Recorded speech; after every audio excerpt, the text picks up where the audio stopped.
13ஆம் நாள் போர் முடிந்தது. சக்கர யுகத்தில் சிக்கிய அபிமன்யு கௌரவர்களின் சூழ்ச்சியால் கொல்லப்பட்டான். இதனால் அர்ஜுனன் மனமுடைந்து போனான். தன் மகனின் நினைவாக கண்ணீர் வடித்துக்கொண்டே, இனி நான் என் உயிரை வைத்து என்ன பயன், எதற்காக வாழ வேண்டும் என்று அழுதான். அப்போது அவன் தலையில் நீர்த்துளிகள் விழவே மேல் நோக்கி பார்த்தான். கீதையை உபதேசித்த கிருஷ்ணர் கண்களில் நீர் வழிய அங்கு அழுது கொண்டே நின்றிருந்தார். கிருஷ்ணா, நான் ஒரு சாதாரண மனிதன்.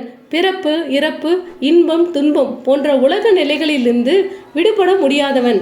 என் மகனை இழந்து விட்டேன், அதனால் அழுகிறேன். ஆனால் நீங்கள் தெய்வம் அல்லவா? இந்த உலக நிலைகளையெல்லாம் கடந்தவர். உங்களுக்கு ஏன் கண்ணீர்? நீங்கள் ஏன் அழ வேண்டும் என்று கேட்டான் அர்ஜுனன். இதை கேட்ட கிருஷ்ணர், அர்ஜுனா, இப்போதுதான் உனக்கு வெகு நேரம் செலவிட்டு கீதையை உபதேசித்தேன். உலகில் உள்ள அனைத்தும் மாயை, எதுவும் யாருக்கும் சொந்தமில்லை. எது இன்று உன்னுடையதோ அது நாளை மற்றவருடையது என்ற இந்த உண்மையை உனக்கு போதித்தேன். ஆனால் இவ்வளவு சீக்கிரத்தில் அது பயனற்று போய்விட்டதே.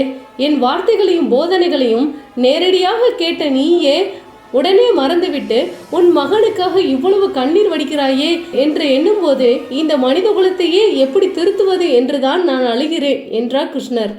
கிருஷ்ணரின் வார்த்தைகள் அர்ஜுனனின் மனதில் ஆழமாக பதிந்தன. உலகின் நிலையாமை, மாயை மற்றும் ஆத்மாவின் நித்திய தன்மை பற்றிய உண்மைகளை அவனுக்கு மீண்டும் நினைவுக்கு வந்தன.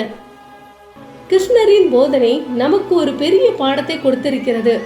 உலகில் எதுவும் நிலையானது அல்ல, எல்லாம் மாறக்கூடியது.